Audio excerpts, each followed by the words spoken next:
Hello everyone and welcome back to another tutorial where I'm going to show you how you can optimize the graphic settings on the Spike Cross game. So let's get started right away.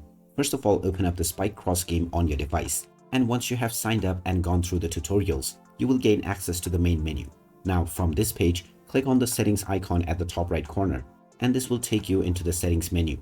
From here, click on graphics at the left side and now you will see various different options that you can change. Choose the appropriate resolution from the resolution drop-down menu. After this, you will see various different settings that you can change. If you have low system resources, you can enable the low FPS mode. You also have the basic controls, such as the enabling or disabling of the slow motion and special effects. If you scroll further down, you will see the advanced graphic options. You can also enable experimental graphic effects if you wish, but it is not mandatory for performance. You can start by choosing the highest value for all of these options, and then you can go back to your game and see how your settings play out. If you are satisfied with this performance, then you don't need to make any more changes. Otherwise, you can go back to the settings page and then try reducing these effects by 1 point.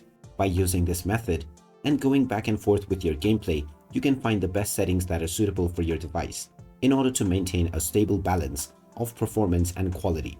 So there you have it. That is how easy it is to optimize the graphic settings on the Spike Cross game.